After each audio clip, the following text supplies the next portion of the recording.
इस वीडियो में हम लोग रेजोनेंस इन एलसीआर सर्किट और पावर फैक्टर सीखने वाले हैं। इससे पहले हम लोग जो पहले पढ़ चुके हैं सीरीज एलसीआर सर्किट, उसे जल्दी रिवाइज कर लेते हैं ताकि जो हम लोग इस वीडियो में सीखेंगे उसमें कोई प्रॉब्लम ना आए। तो शुरू करते हैं सीरीज एलसीआर सर्किट। चलिए, ये क्या है? ये एक सीरीज एलसीआर सर्किट है क्योंकि यहाँ पे रेसिस्टेंस, इंडक्टर और कैपेसिटर लगा हुआ है सीरीज में। हमें पता है कि जो करंट होता है सीरीज सर्किट में, जो करंट होता है वो सारे कंपोनेंट में सेम होंगे क्योंकि सीरीज सर्किट है। तो जो रेसिस्टर है, जो इंडक्टर है और जो कैपेसिटर है, जो इनके अलॉन्ग जो करंट होंगे वो सेम होंगे, लेकिन जो पोटेंशियल है across resistor, across inductor, across capacitor, वो वेरी करेगा क्योंकि ये सीरीज सर्किट है। चलिए, ये समझ में आया। अब हम लोग पढ़ रहे हैं एसी अल्टरनेटिंग करंट चैप्टर। तो हम लोग को यही पता है कि अल्टरनेटिंग करंट चैप्टर में जो अल्टरनेटिंग करंट प्रोड्यूस होता है एसी जनरेटर से, वहाँ पर जो करंट होता है, जो करंट इस सोर्स से निकल रहा है और जो इसका पोटेंशियल है इस सोर्स का, वो टाइम से वेरी करेगा। जो पोटेंशियल है और जो करंट है वो टाइम से वेरी करता है क्योंकि हम लोग पढ़ रहे हैं अल्टरनेटिंग करंट चैप्टर। इतना समझ में आया। अब देखते हैं जो रेसिस्टर है। हम लोग पहले सारे पढ़ चुके हैं कि जो रेसिस्टर है, तो जो रेसिस्टर के अलॉन्ग जो करंट होता है और जो पोटेंशियल होता है वो आपस में सेम फेज में होते हैं। मतलब कि करंट अगर साइन ओमेगा टी है तो जो पोटेंशियल है वो भी साइन ओमेगा टी है। मतलब कि इन दोनों में जो फेज डिफरेंस होता है वो जीरो होता है क्योंकि दोनों सेम फेज में होते हैं। करंट और पोटेंशियल दोनों सेम फेज में होते हैं। तो जब दोनों सेम फेज में होंगे तो दोनों सेम लाइन पे ही आएंगे। ये हॉरिजॉन्टल लाइन हमने बना दिया है ओमेगा टी पर, तो करंट आया और उसी हॉरिजॉन्टल लाइन पे हमने पोटेंशियल अक्रॉस रेसिस्टर वो ड्रॉ कर दिया। क्योंकि रेसिस्टर के केस में करंट और प्योर रेसिस्टर के केस में जो करंट होता है और जो पोटेंशियल होता है अक्रॉस रेसिस्टर, वो दोनों आपस में सेम फेज में होते हैं। तो हमने फेज डायग्राम ऐसे ड्रॉ कर दिया। समझ में आया? बस। अब देखिए, ये इंडक्टर। तो हमने पढ़ रखा है पहले कि प्योर इंडक्टिव सर्किट में जो करंट होता है वो लैग करता है। कितना? π/2, 90 डिग्री। किससे? तो पोटेंशियल अक्रॉस इंडक्टर से। लैग करना मतलब कि पीछे चलना। मतलब जो करंट है जो पास हो रहा है इंडक्टर से, वो पोटेंशियल अक्रॉस इंडक्टर से 90 डिग्री पीछे चलेगा। बस हमें ये पता था, हमने ये फेज डायग्राम बना दिया। ये जो करंट है वो 90 डिग्री पीछे है, इस पोटेंशियल से 90 डिग्री पीछे है। जो करंट है वो 90 डिग्री पीछे है इस पोटेंशियल से। समझ में आया? और हमने पढ़ा है प्योर कैपेसिटिव सर्किट में, अगर सिर्फ कैपेसिटर सर्किट में, तो जो करंट होता है वो लीड करता है। लीड करना मतलब आगे चलना। सी से, इसको याद कैसे रखेंगे? सी से कैपेसिटर, सी से करंट, दोनों है दोस्त, दोनों दोस्त हो गए। सी से करंट, सी से कैपेसिटर, दोनों दोस्त हो गए, दोनों दोस्त मिलकर लीड करेंगे। तो क्या, तो प्योर कैपेसिटी सर्किट में क्या होता है? करंट लीड करता है। कितना? 90 डिग्री से। फेज एंगल कितना से? 90 डिग्री से। किससे? पोटेंशियल अक्रॉस कैपेसिटर से। तो हमने क्या किया? इस करंट को आगे ड्रॉ कर दिया। इस करंट को पोटेंशियल से आगे ड्रॉ कर दिया। कितना? 90 डिग्री। ये भी फेज डायग्राम समझ में आ गया। अब हम लोग पढ़ रहे हैं सीरीज एलसीआर सर्किट। मतलब इस जो सर्किट है इसमें तीनों कंपोनेंट है। मतलब कि जो ये तीनों फेज डायग्राम हमने बनाया है, ये तीनों को वेक्टर सम करना पड़ेगा, मतलब तीनों को ऐड करना पड़ेगा। तब इस जो ये सर्किट है सीरीज एलसीआर सर्किट, इस पार्टिकुलर सर्किट का हमें फेजर रिप्रेजेंटेशन मिलेगा क्योंकि यहाँ पे तीनों कंपोनेंट है। तो जब हमें ये तीनों को जब यहाँ पे ऐड किए, ये जो फेजर डायग्राम है, जो वेक्टर सम, जो फेजर डायग्राम है, जब हम ये तीनों को हम यहाँ पे ऐड किए तो हमें कुछ ऐसा देखने को मिला। हम ये समझ लेते हैं कैसे यहाँ पे कैसे आया है। जैसे कि देखिए, ये है प्योर रेसिस्टर के केस में। हमने पढ़ा है कि प्योर रेसिस्टर के केस में जो करंट है और पोटेंशियल अक्रॉस रेसिस्टर है आपस में सेम फेज में है। चलिए यहाँ पे देखिए, सेम फेज में है। हमें पढ़ा है इंडक्टर के केस में जो करंट है वो पोटेंशियल अक्रॉस इंडक्टर से लैग करता है, मतलब कि पीछे होता है। कितना? 90 डिग्री। तो ये देखिए, ये इंडक्टर का जो पोटेंशियल है वो आगे है, करंट पीछे है, करंट लैग कर रहा है। कितना? 90 डिग्री। कैपेसिटर केस में क्या होता है, करंट लीड करता है, करंट आगे होता है कितना 90 डिग्री। तो ये जो करंट है इस पोटेंशियल अक्रॉस कैपेसिटर से आगे है, ये आगे है कितना 90 डिग्री। समझ में आ गया कैसे बनाइए। अब बस भी ये क्या है, पोटेंशियल अक्रॉस रेसिस्टर, इसको हम क्या लिख सकते हैं, V equal to I R. बस हमने यहाँ पे I लिख दिया, इसी फेजर डायग्राम की हेल्प से हम लोग ये ड्रॉ कर दिया रेसिस्टर का, तो ये R हो गया। VL जो पोटेंशियल अक्रॉस इंडक्टर है इसको हम क्या लिख सकते हैं, IXL, तो यहाँ पे XL लिख दिए। VC जो है पोटेंशियल अक्रॉस कैपेसिटर, इसको हम क्या लिख सकते हैं, IXC, तो यहाँ पर हम लोग XC लिख दिए। समझ में आया। तो ये जो फेजर डायग्राम है ये हमें याद होना चाहिए, एक बार समझ लिए। अब इसे हम लोग दिमाग में पुट कर लेंगे, याद रख लेंगे कि हाँ ऊपर होता है इंडक्टर, ऊपर होता है इंडक्टर, नीचे होता है कैपेसिटर, और जो करंट और जो करंट का जो डायरेक्शन है उसी डायरेक्शन में होता है रेसिस्टर का कंपोनेंट। याद हो गया। जो इंडक्टर है वो ऊपर होगा, जब हम बनाएंगे फेजर डायग्राम तो जो इंडक्टर का जो पोटेंशियल है और जो रेसिस्टर जो उसका इंडक्टिव रिजेक्टेंस है, जो ये क्या एक्सेल क्या है, inductive reactance, it is similar to resistance.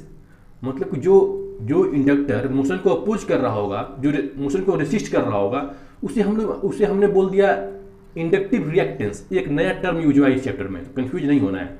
तो जो एक्सेल क्या है, इंडक्टिव रिएक्टेंस। सिमिलरली एक्ससी क्या है, जो ये कैपेसिटर मोशन को अपोज कर रहा है उसको it is similar to resistance but here we called capacitive reactance. क्या बोल रहे हैं, कैपेसिटिव रिएक्टेंस। तो बस हमने ये ड्रॉ कर दिया, तो ये हम लोग को एकदम ध्यान होना चाहिए। अब हम देखते हैं, अब देखिए समझने की बात ये है कि VR क्या है, पोटेंशियल अक्रॉस रेसिस्टर। VL क्या है, पोटेंशियल अक्रॉस इंडक्टर। VC क्या है, पोटेंशियल अक्रॉस कैपेसिटर। ये सीरीज सर्किट है तो जो पोटेंशियल होगा वो डिफरेंट होगा, करंट क्या होगा, सेम होगा। हम लोग पहले देख चुके हैं, हम लोग करंट इलेक्ट्रिसिटी में पढ़ते हैं, इस सीरीज सर्किट में करंट सेम होता है, पोटेंशियल डिफरेंट होता है।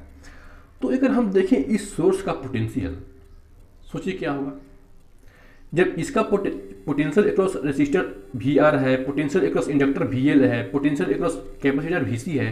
तो जो इस सोर्स से जो करंट निकल रहा है, जो इस सोर्स है, इसका पोटेंशियल क्या होगा, इन तीनों का वेक्टर सम नहीं, वेक्टर सम। क्यों, क्योंकि इन लोगों का फेज डिफरेंट है। ये देखिए यहाँ पे इन लोगों का फेज डिफरेंट है। यह जो रेसिस्टर के केस में फेज दोनों का सेम है, यहाँ पे करंट लैग कर रहा है, करंट पीछे चल रहा है 90 डिग्री, यहाँ पे करंट लीड कर रहा है। तो यहाँ पे हम लोग क्या करेंगे, इन तीनों का वेक्टर सम करेंगे। तो इस जो ये सोर्स है उसका हमें पोटेंशियल निकल जाएगा, पोटेंशियल पता चल जाएगा। तो पोटेंशियल क्या है, पोटेंशियल क्या है एट किसी टाइम t पे, मतलब इंस्टेंटेनियस वोल्टेज क्या है, क्योंकि हमें पता है AC सोर्स है तो जो करंट है इस सोर्स से जो आ रहा है और जो पोटेंशियल है वो टाइम में वेरी करेगा क्योंकि AC सोर्स है। तो हमने देखा कि ये जो पोटेंशियल एट किसी इंस्टेंट पे है वो क्या है, V0 sine omega t plus minus five. हम इसलिए लिखे हैं कि अगर क्या होगा इस सर्किट में, अगर ये हम लोग आगे देखेंगे तो क्यों यहाँ पे हम समझेंगे, क्योंकि अगर ये सर्किट इंडक्टिव हुआ, मतलब कि अगर इंडक्टिव होने का मतलब क्या, VL ज़्यादा होगा VC से या फिर XL ज़्यादा होगा XC से, तो क्या होगा, यहाँ प्लस आएगा। देखिए यहाँ पे क्या है, omega t plus π/2 pure inductive circuit में। मतलब कि इंडक्टिव सर्किट में क्या होता है, करंट लैग होता है, मतलब करंट पीछे चलता है, तो जो पोटेंशियल होगा वो आगे होगा इस करंट से। देखिए यहाँ पे जब इंडक्टिव सर्किट में करंट चल रहा है पीछे पोटेंशियल से, इसका मतलब जो पोटेंशियल है वो आगे चल रहा होगा। तो हम लोग यहाँ पे क्या करेंगे, +5 कर देंगे अगर सर्किट इंडक्टिव होगा तो, प्रीडोमिनेंटली इंडक्टिव होगा तो। अगर in case of capacitive, predominantly capacitive, यहाँ पे माइनस कर देंगे। हम लोग यहाँ पे फिर समझेंगे ये इस कॉन्सेप्ट को। अब आगे देखते हैं। अब मान लेते हैं, अब देखिए जो इस सोर्स का जो ये पोटेंशियल है V0, हमें ये निकालना। हम लोग ये सब पहले पढ़ चुके हैं डिटेल में, यहाँ पर सिर्फ हम लोग जो पहले पढ़ चुके हैं उसको रिवाइज कर ले रहे हैं कि पहले हम लोग क्या पढ़ चुके हैं, हमें क्या क्या ध्यान रखना है, उसमें से क्या क्या इंपॉर्टेंट है। तो इस V0 को हम लोग कैसे रिप्रेजेंट करते हैं, पाइथागोरस थ्योरम से, hypotenuse square equal to base square perpendicular square. V0 equal to क्या था, √VR स्क्वायर प्लस बड़ा माइनस छोटा का स्क्वायर। अगर इंडक्टिव है तो VL ज़्यादा होगा VC से। अगर सर्किट इंडक्टिव है, प्रीडोमिनेंटली इंडक्टिव है, यहाँ पे देखिए, तो जो VL है वो ज़्यादा होगा।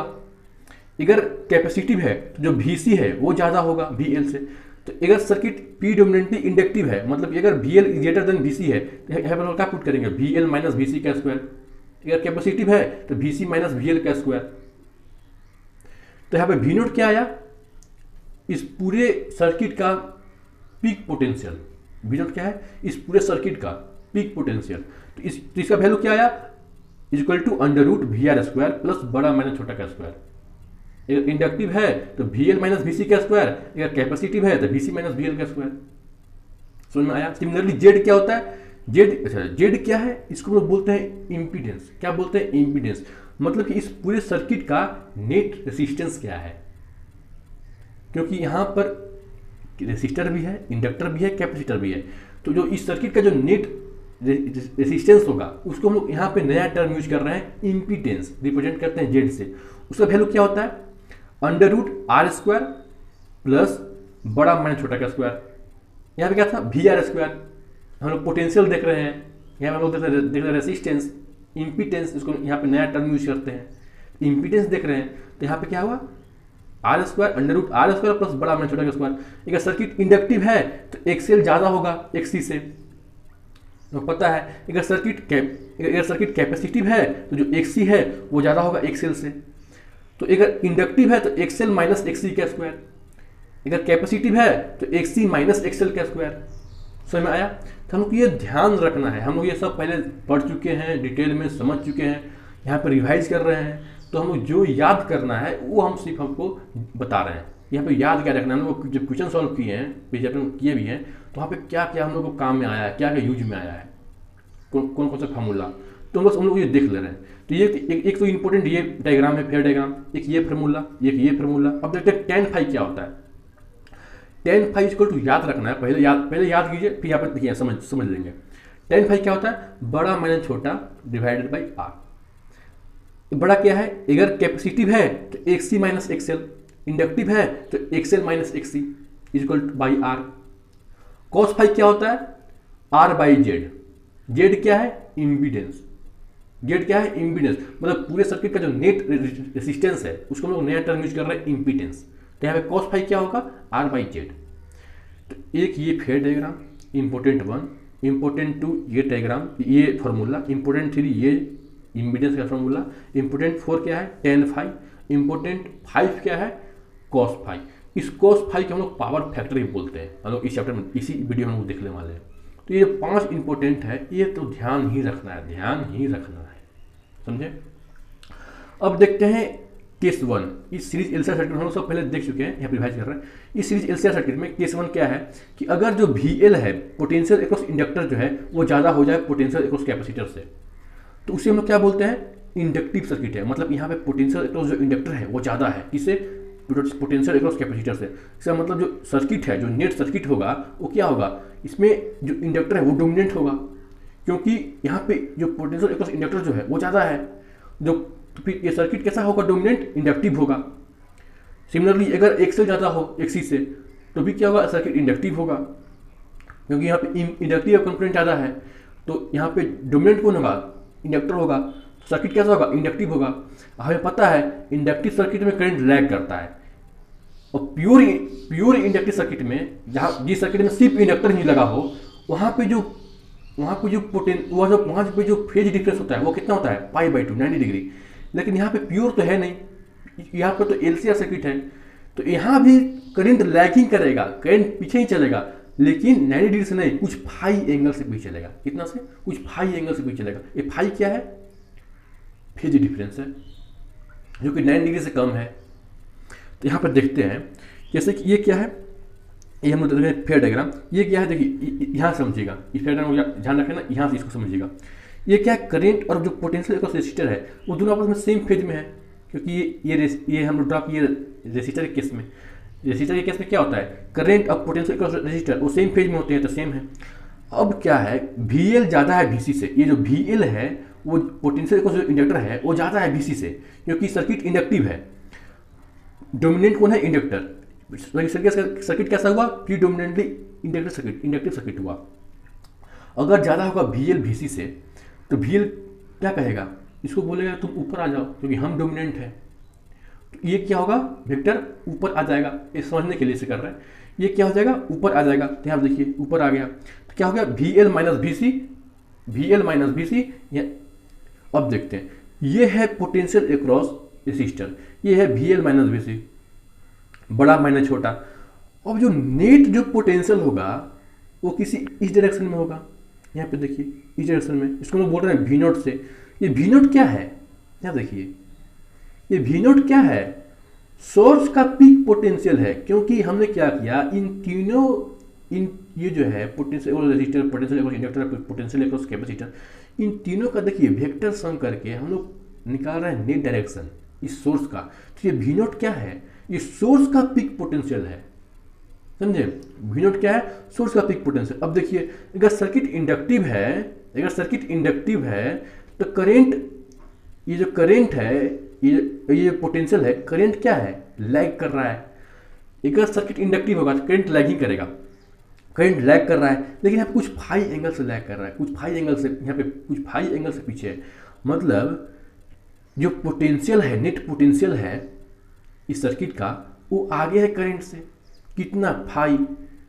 तो मतलब कि अगर करंट साइन ओमेगा टी है तो पोटेंशियल कितना होगा, sine omega T plus phi, समझे। इसलिए यहाँ पे लिखे प्लस माइनस। मतलब अगर सर्किट इंडक्टिव होगा तो जो सोर्स का जो होगा पोटेंशियल वो क्या होगा, V naught sine omega T plus phi. देखिए यहाँ पे पोटेंशियल क्या है, करंट से आगे चल रहा है, कितना, फाई।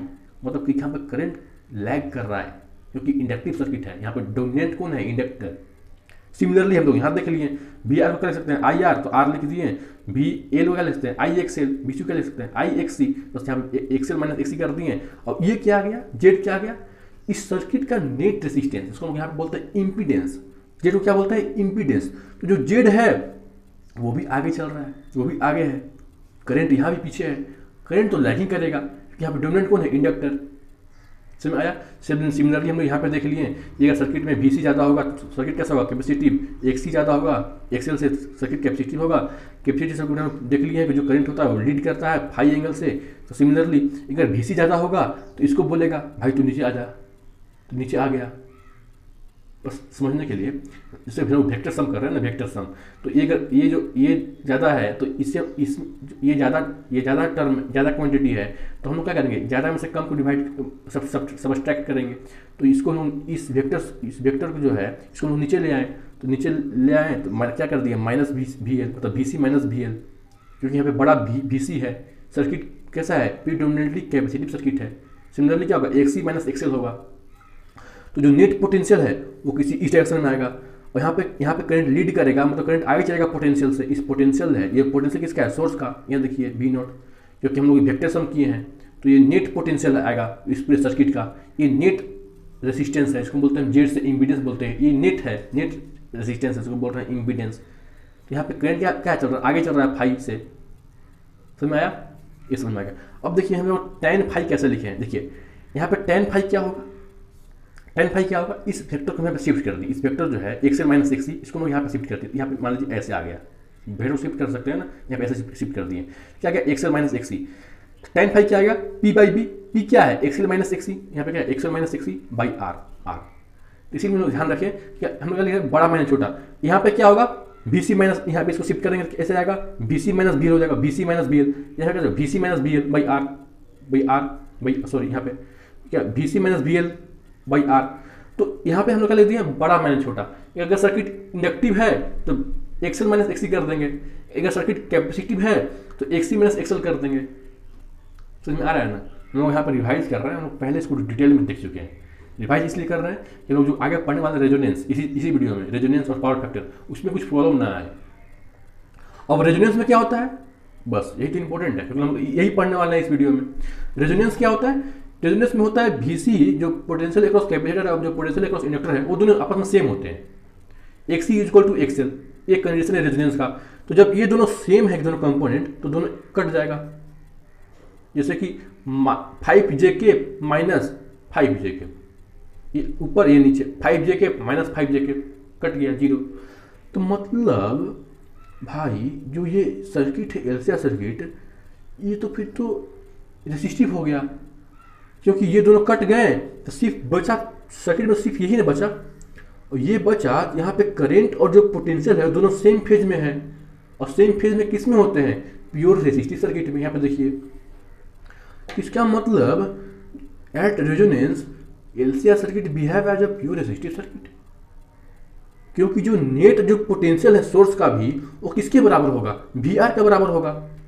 ये हम लोग आगे देख लेंगे, यहाँ पर समझ आइए, जो नेट पोटेंशियल होगा वो किसके बराबर होगा, वी आर का बराबर होगा। सिमिलरली अगर यहाँ देखें हम लोग, यहाँ पे अगर X L equal to X C है, दोनों कट जाएंगे, 5 माइनस 5 0। तो जो सर्किट है at resonance condition the LCR circuit, series LCR circuit behave as a pure inductive circuit, pure resistive circuit. इसका मतलब दोनों सेम फेज में है। तो यहाँ पे जो जेड है, जो नेट इम्पीडेंस है, जो नेट रेसिस्टेंस है इस सर्किट का, वो किसके बराबर होगा, आर के बराबर होगा, क्योंकि यहाँ जो एक्सएल और एक्सी है वो तो कट गए। अगर एक्सएल और एक्सी कट जीरो हो जाएंगे तो क्या बचेगा, Z equal to root under R square, मतलब root Z equal to R. Similarly अगर यहाँ देखिए बी नोट इजिकल टू क्या होगा, ये अगर वी एल और वी सी अगर इक्वल हैं क्या हो जाएगा, ये जीरो हो जाएगा, ये टर्म जीरो हो जाएगा, ये टर्म जीरो हो जाएगा रेजोनेंस कंडीशन में। तो वी नोट क्या बचेगा, V naught equal to under root V R square, मतलब V naught equal to V R, V naught equal to V R. लोग यहाँ पे देख सकते हैं, कॉन्सेप्ट भी देख सकते हैं, ये कट गया क्योंकि ये इक्वल है और अपोजिट डायरेक्शन में है तो वेक्टर कट गया। यहाँ पे देखें तो ये जीरो हो गया, एक्सएल माइनस एक्सी, तो क्या बचा, Z equal under root R square, Z equal to R हो गया, ये कट गया। मतलब ये कैसा बिहेव कर रहा है, प्योर रेसिस्टिव सर्किट जैसा बिहेव कर रहा है। ये समझ में आया, हम लोग आगे काम आएगा। और कॉस फाई क्या होता है, आर बाई जेड, जेड किससे बराबर है, आर का। ये देखिए जेड किससे बराबर है, आर का, तो आर बाई आर हम लिख दिए, कट गया तो 1, तो कॉस फाई कितना आ गया 1, तो कॉस फाई 1 किस में होता है, मतलब एंगल कितना है 0 डिग्री। अच्छा, मतलब यहाँ पे हम लोग देखें तो फेज डिफरेंस कितना है 0 डिग्री। तो ऐसे भी समझ सकते हैं कि फेज डिफरेंस 0 डिग्री किस में होता है, यहाँ पे देखिए फेज डिफरेंस किस में होता है 0 डिग्री, रेसिस्टिव सर्किट में। इंडक्टिव और कैपेसिटिव में तो फेज डिफरेंस होता है 90 डिग्री, क्योंकि इंडक्टिव में करंट लैग करता है, 90 डिग्री से पीछे चलता है, और कैपेसिटिव में करंट 90 डिग्री से आगे चलता है, करंट लीड करता है। अच्छा, तो मतलब यहाँ फेज डिफरेंस 0 है, मतलब कि ये जो सर्किट है कैसा बिहेव कर रहा है, प्योर रेसिस्टिव सर्किट जैसा बिहेव कर रहा है। समझ में आया ये। अब पढ़ते हैं इस वीडियो में हम लोग क्या पढ़ने वाले हैं, रेजोनेंस। अब ये देखते हैं मेन टॉपिक। हमने देखा, देखिए इसमें रेजोनेंस का जितना इंपॉर्टेंट पॉइंट गिवन है, ये सारा इंपॉर्टेंट पॉइंट हम लोग यहाँ पे लिख दिए हैं, सारे इंपॉर्टेंट पॉइंट। अब देखते हैं रेजोनेंस इन एलसीआर सर्किट।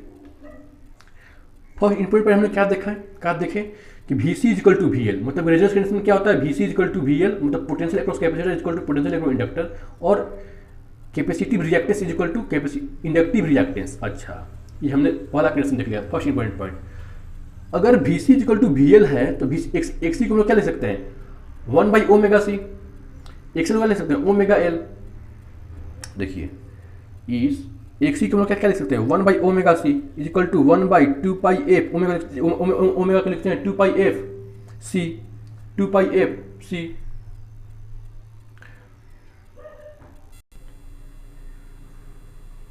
तो यहाँ पे अगर XC क्या होता है, 1 बाई ओमेगा सी, ओमेगा क्या लिख सकते हैं 2 पाई एफ सी।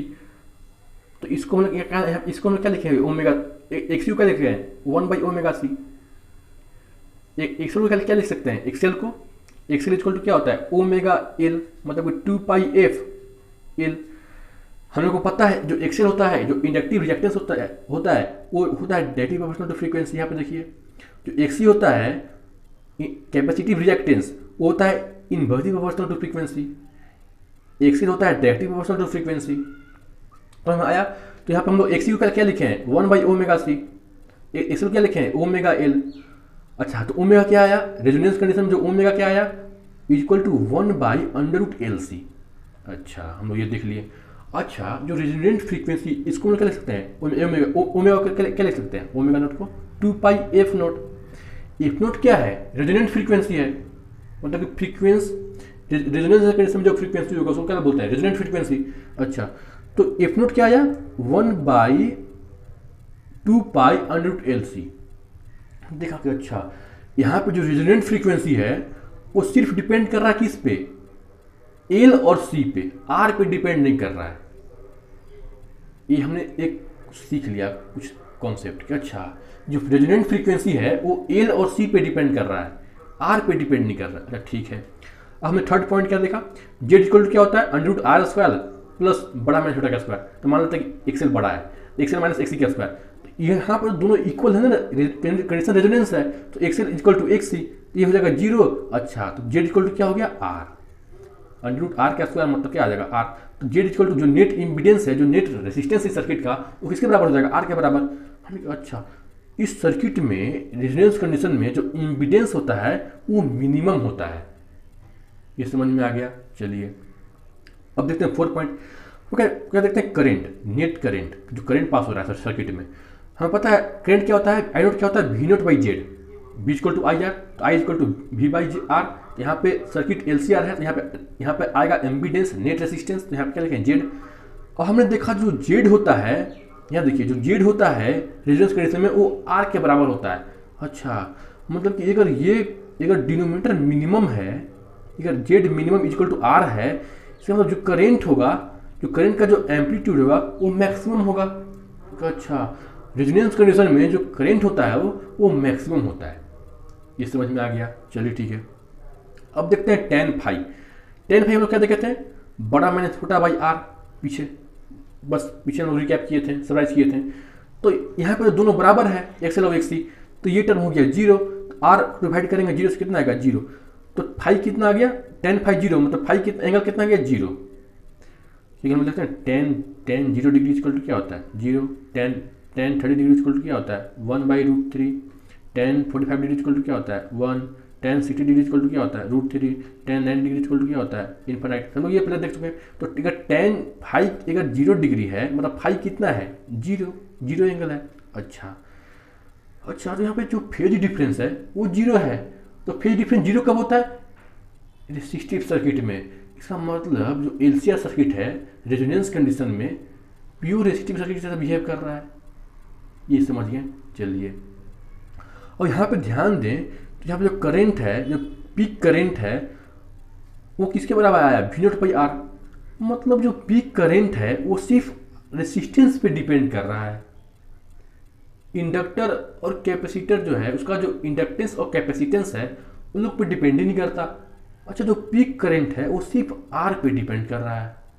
अच्छा तो ये समझ में आया। हाँ तो जो एम्पलीट्यूड ऑफ करंट है, तो एम्पलीट्यूड ऑफ जो करंट है वो तो मैक्सिमम तो है, लेकिन जो करंट है वो सिर्फ डिपेंड कर रहा है आर पे। चलिए समझ में आया। अब देखते हैं पावर। जब पावर लिखे हैं मतलब एवरेज पावर है। पावर क्या होता है, V R M S I R M S cos phi. ये लोग आगे देखने वाला है कैसे आया। क्या होता है, V R M S I R M S cos phi. ये ध्यान रखना है, जो एवरेज पावर क्या होता है, V R M S I R M S cos phi.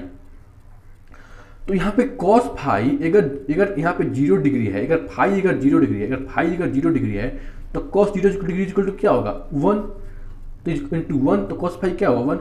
अच्छा मतलब जो पावर है वो कितने आ रहा है, V R M S I R M S, मतलब कि तो मैक्सिमम आ रहा है। मतलब कि जो पावर डिसिपेटेड होगा in case of resonance condition maximum होगा। ये समझ में आया।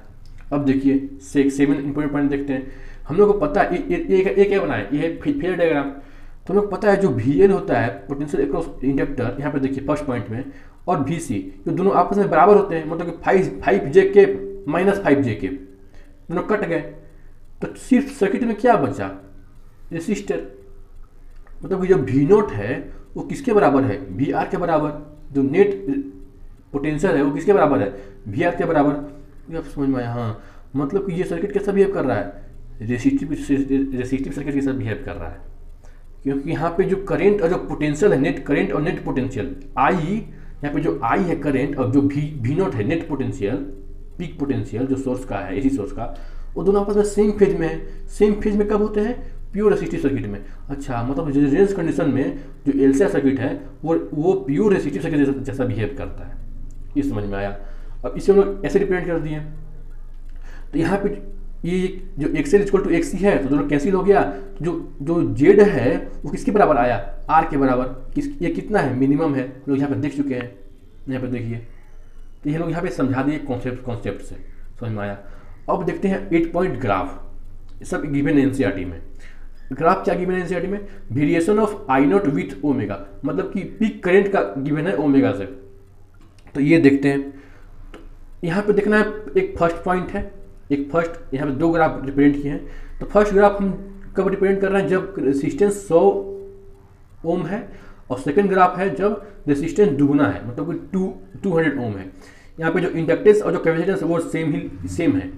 हम लोग यहाँ देखते हैं कि यहाँ देखिए फोर्थ पॉइंट, देखिए फोर्थ पॉइंट में जो पीक करंट है वो किस पे डिपेंड कर रहा है, V0R, मतलब यहाँ पे सिर्फ रेसिस्टर पे डिपेंड कर रहा है, समझ रहे हैं ना। यहाँ पे जो पीक करंट है, यहाँ पे देखिए ग्राफ हम किस में हम पढ़ रहे हैं, करंट और ओमेगा के बीच में। तो यहाँ पे जो पीक करंट है वो सिर्फ डिपेंड कर रहा है रेसिस्टर पर इन्वर्सली। तो लोग देखते हैं कि अगर करंट को अगर रेसिस्टेंस को बढ़ाते हैं तो करंट पे क्या इम्पैक्ट आता है, ये हम लोग इस ग्राफ से हम लोग देखने वाले हैं। जब यहाँ पे जो हम लोग समझे हैं बस यहाँ पे हम लोग कॉन्सेप्चुअल ग्राफ से देखने वाले हैं। अच्छा, तो अगर हम लोग रेसिस्टेंस को डबल करें तो करंट पे क्या इम्पैक्ट पड़ेगा, हम लोग ये देखने वाले हैं। अच्छा, तो ये अगर हम लोग यहाँ पे देखें समझें, देखिए ये क्या है, ये एक एक्सिस में क्या है, ओमेगा मतलब फ्रीक्वेंसी। ओमेगा क्या होता है, omega is equal to 2πf, मतलब कि इससे हम लोग करंट इस ग्राफ हम लोग करंट VS मतलब वर्सेस फ्रीक्वेंसी बोल सकते हैं, और करंट वर्सेस ओमेगा भी फ्रीक्वेंसी, ये क्या है रेजोनेंट फ्रीक्वेंसी, ये क्या है फ्रीक्वेंसी, तो इस फ्रीक्वेंसी को हम बोल सकते हैं। मतलब ये ग्राफ दोनों में सेम बनेगा, दोनों के में सेम बनेगा। तो ओमेगा है 2πf। अब देखिए, अब देखते हैं कि अगर हम ये ग्राफ कैसे बनता है, ऐसे बनता है, ये समझ गए। अब देखिए अगर हम लोग देखें XC क्या होता है, XC is equal to capacitive reactance क्या होता है, XC is equal to 1/ω/c, मतलब कि 1/2πfc, मतलब यहाँ पे जो फ्रीक्वेंसी है वो इनवर्सली प्रोपोर्शनल टू XC है। अगर फ्रीक्वेंसी ज़्यादा होगा तो जो XC जो है कैपेसिटिव रिएक्टेंस वो ज़्यादा, अगर फ्रीक्वेंसी कम होगा तो वो XC ज़्यादा होगा, क्योंकि यहाँ पे इनवर्सली प्रोपोर्शनल है। सिमिलरली यहाँ पे देखिए यहाँ पे XL किसके बराबर है, ω/L मतलब 2πfL, मतलब XL क्या है डायरेक्टली प्रोपोर्शनल फ्रीक्वेंसी है, अगर फ्रीक्वेंसी ज़्यादा तो XL ज़्यादा। अच्छा, मतलब कि हम लोग यहाँ फ्रीक्वेंसी 0 है, यहाँ से हम लोग ऐसे बढ़ रहे हैं तो यहाँ पे फ्रीक्वेंसी कम है, जब फ्रीक्वेंसी कम होगा तो XC ज़्यादा होगा, मतलब XC is greater than XL, मतलब कि इस रेंज में XC ज़्यादा है, मतलब कि सर्किट कैसा है कैपेसिटिव है। अच्छा, कुछ कभी ऐसे गए चलते गए कुछ ऐसा फ्रीक्वेंसी आया जहाँ पे XC equal to XL equal to XC हो गया, मतलब कि रेजोनेंस कंडीशन आ गया। इस ओमेगा को हम लोग क्या बोल दिए, ओमेगा नॉट, और इस फ्रीक्वेंसी को क्या बोल दिए, रेजोनेंट फ्रीक्वेंसी, इस पर्टिकुलर पॉइंट पे, इस पर्टिकुलर फ्रीक्वेंसी पे, क्योंकि हम लोग एक एक्सिस पे क्या रिप्रेजेंट कर रहा है फ्रीक्वेंसी, तो इस पर्टिकुलर पॉइंट पे हम लोग क्या बोल दिए, इस पर्टिकुलर पॉइंट पे रेजोनेंस हो रहा है। और देखिए कि इस पर्टिकुलर पॉइंट पे जो करंट है, current corresponding to this frequency is maximum, मतलब कि at resonance resonate frequency current क्या है, देखिए करंट क्या है, मैक्सिमम है I0। अच्छा, ये भी समझ में आया। हम लोग आगे चलते गए, बस फ्रीक्वेंसी बढ़ाए जब फ्रीक्वेंसी को बढ़ा रहे हैं तो XL ज़्यादा हो गया, क्योंकि ये डायरेक्टली प्रोपोर्शनल टू फ्रीक्वेंसी है। तो जब ये ज़्यादा हो गया, XL ज़्यादा हो गया, तो सर्किट कैसा हो गया, इंडक्टिव। अच्छा, मतलब जब फ्रीक्वेंसी कम था तो सर्किट कैपेसिटिव था, जब फ्रीक्वेंसी बराबर हो गया, जब फ्रीक्वेंसी कोई एक पार्टिकुलर जब फ्रीक्वेंसी पे XL इक्वल टू XC हो गया, अच्छा तो रेजोनेंट फ्रीक्वेंसी आ गया, रेजोनेंस हो गया, और फिर जब आगे चलते गए तो फ्रीक्वेंसी जब बढ़ा तो XL ज़्यादा हो गया, तो XL ज़्यादा हो गया, सर्किट कैसा हो गया, प्रीडोमिनेंटली इंडक्टिव हो गया। अच्छा, ये समझ में आया। अब देखते हैं, एक ये ग्राफ बना और एक ग्राफ बना I और ओमेगा के बीच में। अब जो फर्स्ट केस में जब हम रेसिस्टेंस को सॉल्व लिए हैं तो ये ग्राफ बना फर्स्ट वाला, ये ब्लैक कलर, और ये जब सेकंड केस में जब हम लोग रेसिस्टेंस को दुगना कर दिए हैं, 200 ओम कर दिए हैं, तो सेकंड बना। अब देखते हैं हम लोग यहाँ पे क्या देखें कि I0 इक्वल टू क्या होता है, V0/R, मतलब कि अगर हम लोग R को बढ़ाएंगे तो I कम होगा, क्योंकि ये इनवर्सली प्रोपोर्शनल है। देखिए I0 इक्वल टू क्या है, V0/R, तो अगर R को ज़्यादा करेंगे तो I0 कम होगा। अच्छा, तो अगर हम लोग यहाँ पे R क्या इतना है 100 ओम, यहाँ पे R कितना है 200 ओम, तो इस ग्राफ के करस्पॉन्डिंग जो करंट आ रहा है वो भी कम आ रहा है। देखिए यहाँ पे करंट कितना I0/2, यहाँ पे जब रेजिस्टेंस कम है 100 है, तो इसके करस्पॉन्डिंग जो करंट आया वो भी मैक्सिमम आया, आई नॉट आया। अच्छा, यहाँ पे 2 कैसा आया, इसका हाफ कैसे हुआ, यहाँ पे देखते हैं। आई नॉट इक्वल टू क्या होता है, V naught by R, V naught by J, V naught I R कितना है 100 ओम, मतलब आई नॉट इक्वल टू क्या होगा, वी नॉट बाई 100। अब देखते हैं, अब इसी को हम लोग आर को पुट करें 200 तो क्या होगा, आई नॉट इक्वल टू अगर वी नॉट बाई 200 करें तो ये कितना आ गया, 2 आ गया। मतलब कि अगर यहाँ पे हम 2 मल्टीप्लाई करते हैं 2 से, यहाँ पे 2 आ गया, तो मतलब कि जो यहाँ पे जो करंट आया वो हाफ हो गया। मतलब कि अगर हम लोग रेजिस्टेंस को दुगना करते हैं, डबल करते हैं, तो जो करंट आता है वो हाफ हो जाता है। तो करंट कितना आ गया, करंट हाफ हो गया। तो मतलब जो पीक करंट है, अब समझ में हम लोग ये आया, जो पीक करंट है वो सिर्फ किस पे डिपेंड कर रहा है, आर पे, रेसिस्टेंस पे। इस ग्राफ का मेन मोटिव यही है कि जो करंट है, जो पीक करंट है सर्किट में, वो किस पे डिपेंड कर रहा है, सिर्फ आर पे। मतलब यहाँ पे अगर आर 100 ओम था तो पीक करंट आई नोट था, बस हम लोग जब हम लोग रेजिस्टेंस को दुगना कर दिए तो करंट हाफ हो गया। यहाँ पे देखिए आई नोट बाई 2। ये हम लोग ग्राफ समझ लिए, ये हम लोग फॉर्मूला समझ लिए। ओके, अब देखते हैं एप्लीकेशन। एप्लीकेशन क्या गिवन है एनसीईआरटी में, हम लोग एप्लीकेशन गिवन है रेडियो ट्यूनिंग का। ये देख लेते हैं, ये समझ में आया, ये देख लेते हैं। रेडियो ट्यूनिंग एप्लीकेशन, एप्लीकेशन क्या है, radio tuning mechanism of radio और टीवी सेट। अच्छा, इसको देख लेते हैं गिवन एनसीईआरटी में। देखिए, समझने की कोशिश कीजिए। ये एक रेडियो ड्रा करने की कोशिश किए हैं। ये एक रेडियो है, ये रेडियो का नॉब है जिसको हम लोग घुमाते हैं, ऐसे ऐसे घुमाते हैं। इस रेडियो का नॉब है, ये रेडियो का एंटीना है, और इस रेडियो के अंदर क्या है, LCR सीरीज सर्किट है। ये हम लोग देखेंगे स्ट्रक्चर। और हम लोग कुछ जानते हैं, जैसे कि क्या होता है, जो ये होता है ना एंटीना, ये एंटीना जो होता है वो डिफरेंट फ्रीक्वेंसी को, जो कि इस एटमॉस्फेयर में प्रेजेंट है, वो सारे फ्रीक्वेंसी को कैच कर रहा होता है, सारे फ्रीक्वेंसी को ये कैच कर रहा होता है, तो सारे फ्रीक्वेंसी को ये एक्सेप्ट कर रहा होता है, कैच कर रहा होता है, पकड़ रहा होता है सारे फ्रीक्वेंसी को। मतलब कि जितना भी ब्रॉडकास्टिंग स्टेशन है एक पार्टिकुलर प्लेस पे, उस जितना भी ब्रॉडकास्टिंग स्टेशन है, रेडियो स्टेशन, वो सब क्या करते हैं, रेडियो स्टेशन अपना एक पार्टिकुलर फ्रीक्वेंसी वहाँ से लीव करते हैं और इस सारे फ्रीक्वेंसी को कैच कर रहा है। अच्छा, ये समझ में आया कि जो एंटीना है ये सारे फ्रीक्वेंसी को कैच कर रहा है, 90 hertz, 100 hertz, 110 hertz, 120 hertz, 130 hertz, 140 hertz, हम लोग यहाँ पे बना दिए हैं एग्जाम्पल समझने के लिए। ये सारे फ्रीक्वेंसी, मतलब कि इस एंटीना पे सारे फ्रीक्वेंसी आ रहा है। चलिए ठीक है, और हमें क्या है, हमें सुनना है एक पार्टिकुलर फ्रीक्वेंसी। मतलब हमें 100 हर्ट्ज वाला फ्रीक्वेंसी जो है, इस फ्रीक्वेंसी पे क्या ब्रॉडकास्टिंग हो रहा है, क्या न्यूज आ रहा है, हमें ये सुनना है बस। वो हम लोग कैसे सुनेंगे, अब देखते हैं। एंटीना पे तो सारा फ्रीक्वेंसी आ रहा है, जितना भी ब्रॉडकास्टिंग के स्टेशन है सब वो उन लोग अपना अपना फ्रीक्वेंसी लीव कर रहा है। ये जो अपना जो रेडियो का जो एंटीना है वो सारा कैच कर रहा है। हमें एक पार्टिकुलर फ्रीक्वेंसी सुनना है बस। हमें मान लीजिए सुनना है रेड एफएम। तो जो रेड एफएम का जो पार्टिकुलर फ्रीक्वेंसी जो भी है, तो हमें वो सुनना है। तो मान लीजिए हमें सुनना है 100 हर्ट्ज का जो फ्रीक्वेंसी है, इसका नाम है, मान लीजिए रेडियो स्टेशन नाम है XYZ रेडियो स्टेशन। तो हमें XYZ रेडियो स्टेशन सुनना है, इसका फ्रीक्वेंसी 100 हर्ट्ज है। तो अब कैसे सुने, तो हम लोग क्या करते हैं, इस नॉब को रोटेट करते हैं, इस नॉब को इसे घुमाते हैं। जब इस नॉब को घुमाएंगे तो देखिए ये क्या है, रेजोनेंट फ्रीक्वेंसी है। रेजोनेंट फ्रीक्वेंसी किसके बराबर होता है, 1/2 पाई √L/C। तो जब इस नॉब को हम लोग रोटेट करेंगे तो जो इस सर्किट है, इस सर्किट का जो C है, कैपेसिटेंस है, वो चेंज होगा, L भी चेंज होगा। हम लोग यहाँ देखते हैं C क्या होगा, चेंज होगा। तो बस हम लोग क्या कर रहे हैं, इस नॉब को हम लोग इसलिए घुमा रहे हैं ताकि जो ये LCR सीरीज सर्किट है, इसका कैपेसिटेंस चेंज हो। जब कैपेसिटेंस चेंज होगा तो जो इस सर्किट का जो रेजोनेंट फ्रीक्वेंसी है वो चेंज होगा। सुन आ रहा है? तो मतलब कि हमें सुनना है 100 हर्ट्ज का फ्रीक्वेंसी। हमने क्या किया, रेडियो उठाया, उसका नॉब को रोटेट कर रहे हैं। रोटेट इसलिए कर रहे हैं कि जो इस सर्किट का जो रेजोनेंट फ्रीक्वेंसी है वो चेंज हो, और वो चेंज हो के किसके बराबर हो जाए, 100 हर्ट्ज के बराबर हो जाए। समझ आया?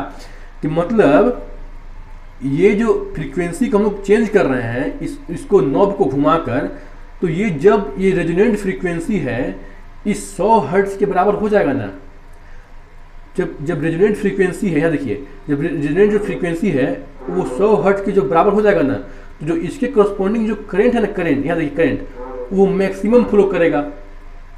क्या होगा? करंट मैक्सिमम फ्लो करेगा।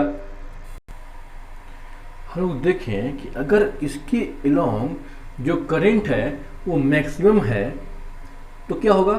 जब रेजोनेंट फ्रीक्वेंसी जब इसके 100 के बराबर हो जाएगा, 100 हर्ट्ज के बराबर हो जाएगा, जिसके अलोंग करंट क्या हो जाएगा? मैक्सिमम हो जाएगा।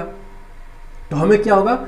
व्हेन दिस हैपन, जब resonant frequency is equal to 100 hertz, मतलब जो हमें सुनना है फ्रीक्वेंसी, वो उसके बराबर हो जाएगा। जब ये हो जाएगा, when this happen, the amplitude of current with frequency of signal of particular radio station in the circuit is maximum.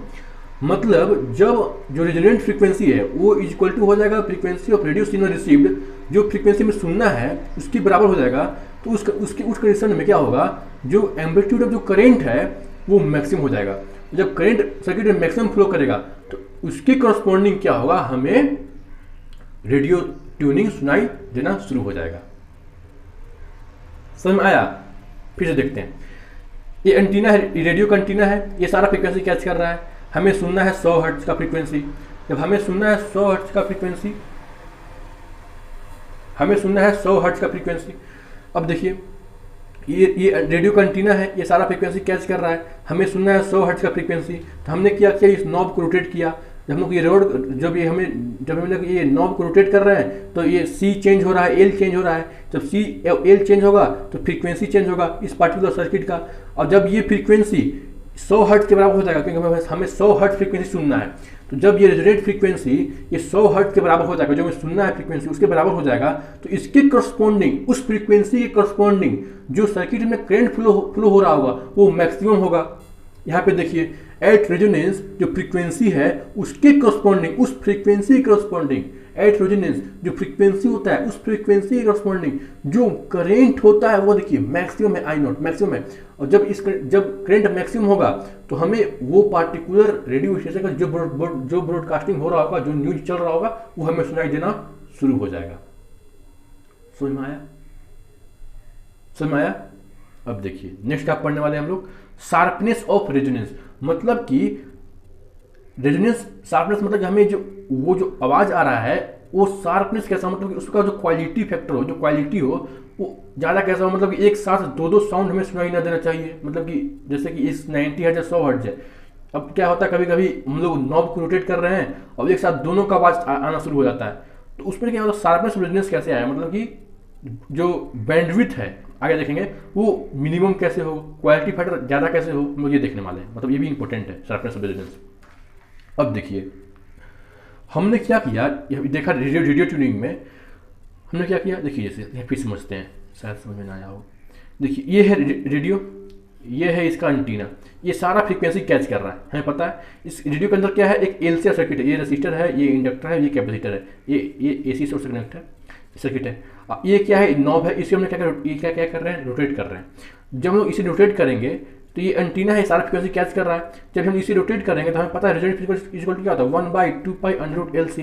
तो इसका जो कैपेसिटेंस है और इंडक्टेंस है वो चेंज होगा। जब कैपेसिटेंस और इंडक्टेंस चेंज होगा तो अपना जो रेजोनेंट फ्रीक्वेंसी है, जो अपना रेजोनेंट फ्रीक्वेंसी है वो चेंज होगा। जब रेजोनेंट फ्रीक्वेंसी चेंज होगा और जब ये रेजोनेंट फ्रीक्वेंसी इक्वल टू, मान लीजिए हमें 100 हर्ट्ज का फ्रीक्वेंसी में सुनना है, तो जब ये 100 हर्ट्ज इक्वल टू हो जाएगा तो जो इसके करस्पॉन्डिंग जो करंट है वो मैक्सिमम हो जाएगा। यहाँ देखिए एट रेजोनेंस जो फ्रीक्वेंसी के करस्पॉन्डिंग जो करंट है वो क्या है, मैक्सिमम है, आई नॉट। पावर भी होता है मैक्सिमम। तो हमें वो जो फ्रीक्वेंसी के करस्पॉन्डिंग जो ब्रॉडकास्टिंग हो रहा होगा वो हमें सुनाई देना शुरू हो जाता है। बस यही है रेडियो ट्यूनिंग के कॉन्सेप्ट, समझ में आया? अब देखते हैं शार्पनेस ऑफ रेजोनेंस। देखिए अब समझने की कोशिश कीजिएगा।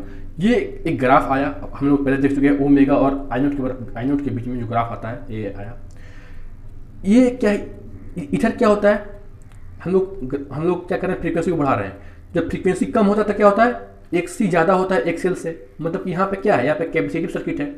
जब एक पार्टिकुलर फ्रीक्वेंसी पे जब करंट मैक्सिमम होता है, इस पार्टिकुलर फ्रीक्वेंसी जब रेजोनेंट फ्रीक्वेंसी में बोलते हैं, यहाँ पे क्या होता है, XL = XC होता है। तो यहाँ पे ये रेजोनेंस कंडीशन है। और जब हम लोग फ्रीक्वेंसी को बढ़ाते हैं तो एक से ज़्यादा हो जाता है एक सी से, तो हम लोग बोलते हैं ये इंडक्टिव सर्किट हो गया। अब देखते हैं इस रेजोनेंस पे क्या होता है, करंट मैक्सिमम होता है, करंट मैक्सिमम है तो पावर मैक्सिमम होता है। पावर इक्वल क्या होता है, पावर फैक्टर, पावर इक्वल क्या होता है, V R M S I R M S cos phi. तो करंट मैक्सिमम है आई नॉट, तो पावर भी मैक्सिमम है। तो हमने क्या देखा कि एट ओमेगा नॉट इस पार्टिकुलर वैल्यू पे at resonance at omega naught, मतलब जब रेजोनेंट फ्रीक्वेंसी होता है तब जो एम्पलीट्यूड ऑफ करंट क्या है, मैक्सिमम है आई नॉट। यहाँ पे देख सकते हैं हम लोग आई नॉट, और जो पावर डिसिपेटेड है वो भी मैक्सिमम है, किसके बराबर, पी नॉट के बराबर, ये हम लोग देख लिए। अब देखते हैं the value of omega other than omega naught, मतलब कि हम लोग अब क्या करते हैं, कोई ओमेगा के ऐसा वैल्यू देखते हैं जहाँ पे जो एम्पलीट्यूड ऑफ जो करंट है वो आई नॉट बाई रूट 2 हो, और जब amplitude of current I naught by root 2 होगा तो पावर कितना होगा, हाफ। इसको आप कर सकते हैं कैलकुलेट। पावर इक्वल क्या होता है, I R M S V R M S cos phi. तो जब amplitude of current I naught by root 2 है तो आई आर एम एस कितना होगा, आई नॉट बाई रूट 2 मतलब कि I naught by 2। Similarly voltage क्या होगा, V naught by 2 cos phi equal to कितना होगा, मैक्सिमम पावर बाई 2। आप सॉल्व कर अब समझ सकते हैं। देखिए अगर पावर एम एस क्या होता है, V R M S I R M S cos phi. अब क्या कॉस फाई, अब यहाँ पे क्या है, आई आर एम एस क्या है, I R M S peak value क्या है, आई नॉट बाई रूट 2, मतलब कि ये किसके वैल्यू होता है, I R M S value होता है। तो इसका क्या होगा, आई नॉट क्या होता है, I naught by root 2 by root 2, क्योंकि हम लोग यहाँ निकाल रहे हैं, ये क्या है, ये पीक करंट है। तो आई आर एम एस क्या होता है, आई आर एम एस क्या होता है, आई नॉट बाई रूट 2, मतलब पीक करंट बाई रूट 2। तो यहाँ पे पीक करंट कितना है, आई नॉट बाई रूट 2 बराबर है। तो यहाँ पे I naught by root 2 by root 2। Similarly potential क्या होगा, V naught by root 2 by root 2 cos phi. तो यहाँ पे रूट 2 क्या हो गया 2, तो मतलब कि यहाँ पे जो पी नॉट बाई क्या गया 2, मतलब कि पावर कितना हो गया, हाफ हो गया। समझ में आया। अब देखिए तो जब ये करंट होता है तो पावर कितना होता है, हाफ। अच्छा अब हम लोग देखते हैं कि उस वैल्यू, वो ओमेगा वैल्यू क्या होता है। तो हमने देखा we see that there is two such value of omega where the current the amplitude of current is I naught by root 2। मतलब हमें देखिए जैसे कि हम लोग इस पे क्या ड्रॉ कर रहे हैं, वाई एक्सिस पे करंट, तो यहाँ पे करंट मैक्सिमम है एट रेजोनेंस।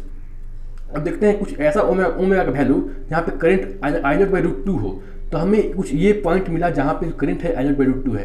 तो हमें यहाँ चलते गए तो यहाँ पे हमने दो ओमेगा का वैल्यू मिला, ऐसा यहाँ दो वैल्यू मिला ओमेगा का, जहाँ पे जो करंट है आई नॉट बाई रूट 2 है। तो उस ओमेगा वैल्यू देखिए हम लोग उसको हमने लिख दिए ओमेगा 1 और ओमेगा 2। अब जो ये होता है ना, ये ध्यान देने की बात है, ये होता है जो गैप ओमेगा 1 और ओमेगा 2, ओमेगा 1 माइनस ओमेगा 2 होता है, वो उसको हम बोलते हैं बैंडविड्थ। क्या बोलते हैं, बैंडविड्थ। तो ये अपना हो गया बैंडविड्थ। अच्छा अब देखिए अब देखिए हम लोग कि एट ओमेगा नॉट पे क्या होता है, करंट होता है मैक्सिमम और पावर होता है मैक्सिमम। एट ओमेगा 1 और ओमेगा 2 पे क्या होता है, करंट होता है पीक वैल्यू का हाफ, मतलब पीक वैल्यू का under root 2 I naught by root 2, और जो पावर क्या होता है हाफ। ये देख लिए हम लोग। अब अगर हम लोग देखें थर्ड पॉइंट, ओमेगा को क्या लिख सकते हैं, omega equal to omega naught plus delta omega. देखिए जो इसको लोग बोलते हैं बैंडविड्थ। क्या बोलते हैं, बैंडविड्थ। ये जो गैप है इसको हम लोग कंसिडर किए हैं हाफ डेल्टा ओमेगा, इसको हम लोग किए हैं कंसिडर डेल्टा ओमेगा, क्योंकि किया है इनसाइड में ऐसे ही सॉल्व किया है। तो इससे हम लोग बोलते हैं बैंडविड्थ इज इक्वल टू होता है 2 delta omega. Bandwidth equal to क्या होता है, 2 डेल्टा ओमेगा, ये होता है। तो हम लोग ओमेगा 1 इज इक्वल टू क्या होगा, omega naught plus delta omega, omega naught plus delta omega. Omega 2 क्या होगा, omega naught minus delta omega, omega 2 क्या है, omega naught minus delta omega. अब हमने क्या किया, ये दोनों का डिफरेंस ले लिया, सब सब्सट्रैक्ट कर दिया। तो omega 1 minus omega 2 equal to क्या आया, 2 डेल्टा ओमेगा। अब ये क्या है, ये जो दोनों का डिफरेंस है ये क्या है, ये है बैंडविड्थ। क्या है, ये है बैंडविड्थ, इसे हम बोलते हैं बैंडविड्थ। अब ये ध्यान रखिएगा, ये आता है डिफरेंशिएशन से, सॉल्व किया हुआ एनसीईआरटी में। तो ये हम लोग डायरेक्ट में याद रखते हैं, जो 2 होता है, 2 डेल्टा ओमेगा होता है ना, वो होता है बराबर आर बाई एल का। किसके बराबर होता है, आर बाई एल का। इसको लोग बोलते हैं बैंडविड्थ। क्या बोलते हैं, बैंडविड्थ। हम लोग पहले देख चुके हैं, जो ओमेगा नॉट होता है फ्रीक्वेंसी, वो किसके बराबर होता है, 1 by under root L C. किसके बराबर होता है 1/√LC। अब देखते हैं शार्पनेस ऑफ रेजोनेंस। अब देखिए जैसे कि हम लोग नॉब को रोटेट कर रहे थे, इस पार्टिकुलर फ्रीक्वेंसी के अलॉन्ग जो कॉरस्पॉन्डिंग जो करंट है वो मैक्सिमम है, और हमें क्या होता है ना, ये जो है ना बैंडविड्थ, इसी के जो इस रेंज में फ्रीक्वेंसी आता है ना, वही हमें सुनाई देता है। मतलब कि जो इस बैंडविड्थ के रेंज में जो आता है ना फ्रीक्वेंसी, वही हमें सुनाई देता है। तो हम हमेशा क्या चाहेंगे शार्पनेस के लिए कि जो ये जो बैंडविड्थ है वो कम हो, वो मिनिमम हो। तो जब ये बैंडविड्थ कम होगा तो इस रेंज में फ्रीक्वेंसी कम लाई करेंगे, कम आएंगे, और कम आएंगे तो जिस रेजोनेंट फ्रीक्वेंसी पे जो मैक्सिमम करंट हो रहा था, हमें शार्पनेस अच्छा सुनाई, साउंड का जो क्वालिटी होगा वो अच्छा सुनाई देगा। मतलब कि दो रेडियो स्टेशन ओवरलैप नहीं करेंगे। तो हम क्या चाहते हैं कि ये जो फ्रीक्वेंसी, ये जो बैंडविड्थ है वो कम है, ताकि शार्पनेस रेजोनेंस ज़्यादा हो। अब देखिए शार्पनेस रेजोनेंस ये में क्या था, इसको रिप्रेजेंट करता है क्वालिटी फैक्टर से। क्वालिटी फैक्टर क्या होता है, resonant frequency by bandwidth. Resonant frequency कितना है ओमेगा नॉट, बैंडविड्थ क्या देखें हम लोग यहाँ पे 2 डेल्टा ओमेगा, यहाँ पे लिख दिया 2 डेल्टा ओमेगा इक्वल टू कितना आया R omega naught L by R, omega naught L by R. देखिए 2 ओमेगा हम लोग यहाँ पे क्या देखे हैं आर बाई एल, तो यहाँ पे आर बाई एल, मतलब क्वालिटी फैक्टर क्या आया omega naught L by R. हमें पता है ओमेगा नॉट इक्वल टू क्या होता है 1/√LC। इसको हम यहाँ वैल्यू पुट कर दिए, ओमेगा वैल्यू पुट कर दिए, तो क्वालिटी फैक्टर कितना आ गया 1/R√LC। मतलब हमें अगर क्वालिटी फैक्टर ज़्यादा चाहिए, इसके लिए क्या करना पड़ेगा, मतलब कि हमारा शार्पनेस, हमें जो रेजोनेंस हो रहा है वो शार्पनेस हो और नैरो हो, जो बैंडविड्थ कम हो, तो क्वालिटी फैक्टर हाई करने के लिए हमें क्या करना पड़ेगा, इसको कम करना पड़ेगा। मतलब सी जो कैपेसिटेंस है उसको स्मॉल रखना पड़ेगा, जो आर है उसको स्मॉल रखना पड़ेगा, जो 2 डेल्टा ओमेगा है जो बैंडविड्थ उसे कम रखना पड़ेगा, इससे कम करेंगे तो ये ज़्यादा होगा। जो एल है वो लार्ज रखना पड़ेगा। ये समझ में आया? चलिए अब देखते हैं पावर फैक्टर। फास्ट इसलिए करना है ताकि 1 घंटा के अंदर वीडियो बन जाए, इसलिए हम लोग थोड़ा फास्ट पढ़ रहे हैं, क्योंकि क्या होता है थोड़ा वीडियो लेंथी हो जाता है ना। चलिए अब देखते हैं पावर फैक्टर हम लोग देखते हैं। अब देखते हैं ये एसी सोर्स है, एसी सोर्स के क्रॉस हमें पता है जो पोटेंशियल जो करंट होता है वो टाइम के साथ वेरी करता है। तो हमने मान लिया कि जो इस एसी सोर्स का जो पोटेंशियल है वो क्या है V naught sine omega t, जो करंट है एट इंस्टेंट वो क्या है I naught sine omega T plus 5।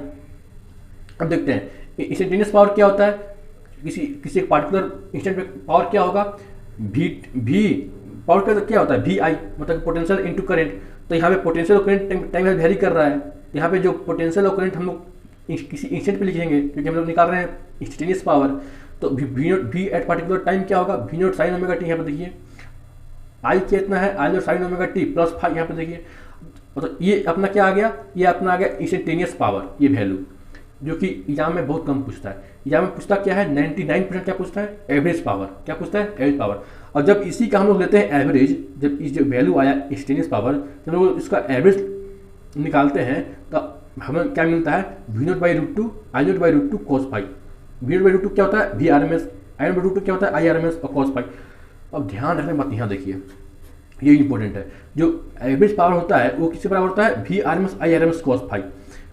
V को क्या लिख सकते हैं IZ V=IR। यहाँ पे सीरीज एलसी सर्किट है जहाँ पे नेट रेजिस्टेंस है उसको बोलते हैं इम्पीडेंस, रिप्रेजेंट करते हैं जेड से। V क्या हो जाएगा IZ, तो I2Z यहाँ RMS है, लिख दिया RMS I/RMS² cos phi। इसको ऐसे भी रिप्रेजेंट कर रहे हैं। यहाँ पे cos phi है उसको लोग बोलते हैं पावर फैक्टर। क्या बोलते हैं पावर फैक्टर। यहाँ पे देख लिए इंस्टेंटेनियस पावर क्या होता है, निकाल लिए eight particular T. Average power क्या होता है VRMS I/RMS cos phi। Apparent power coaching में पढ़ाया जाता है या फिर डिफरेंट पब्लिकेशन और बुक में दिया हुआ होता है, उतना इंपॉर्टेंट नहीं है। 95% क्वेश्चन यहाँ से ही आएगा एवरेज पावर से, लेकिन फिर हम लोग देख लेते हैं एपेरेंट पावर क्या होता है IRMS VRMS IRMS। क्या होता है VRMS IRMS, ये होता है एपेरेंट पावर।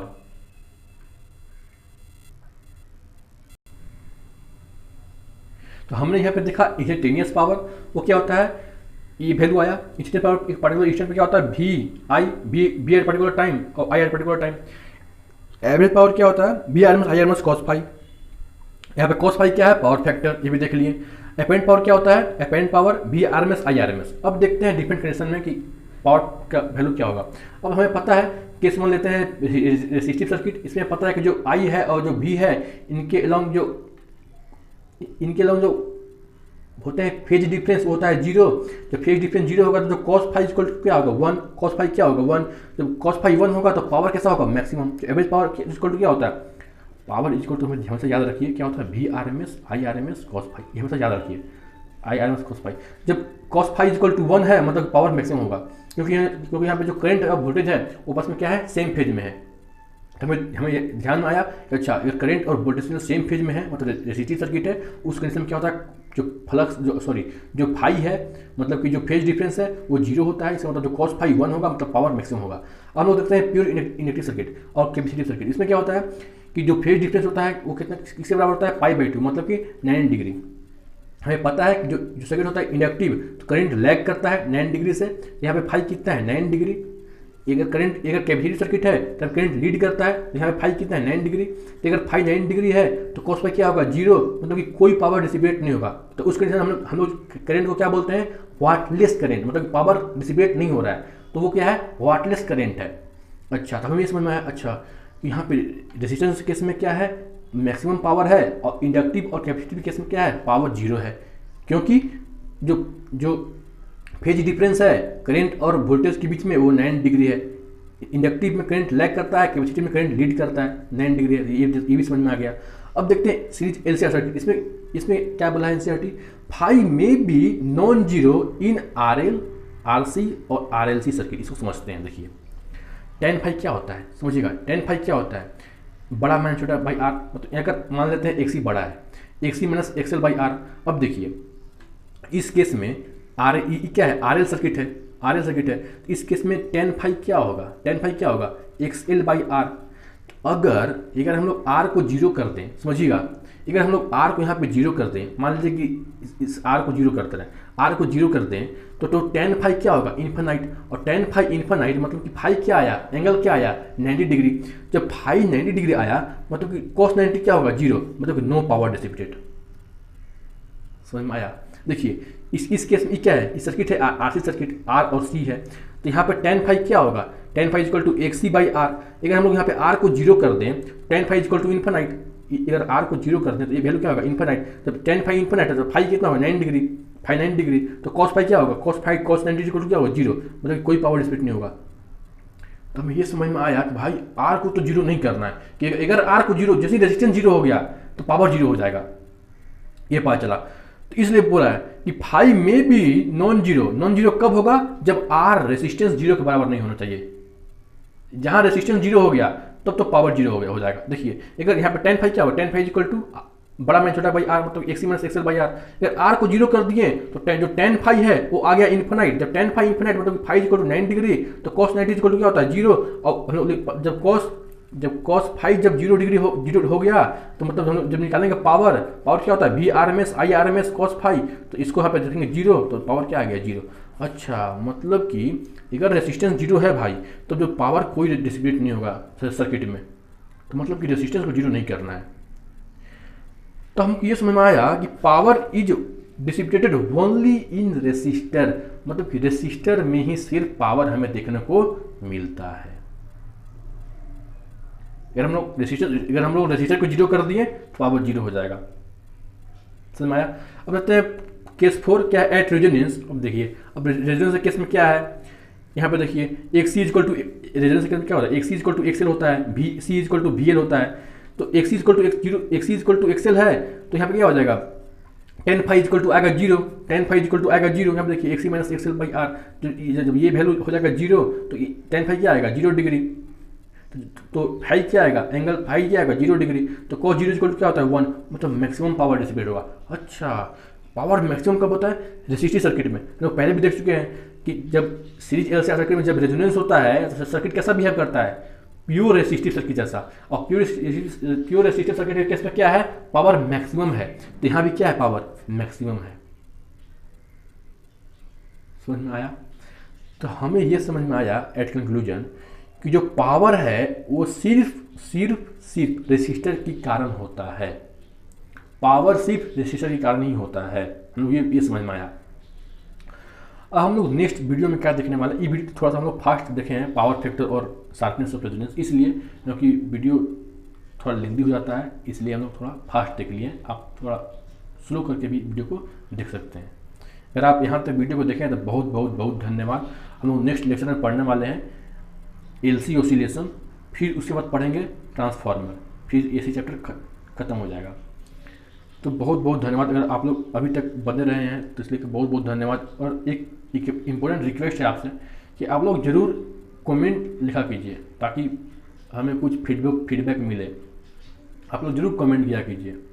चलिए ठीक है, धन्यवाद।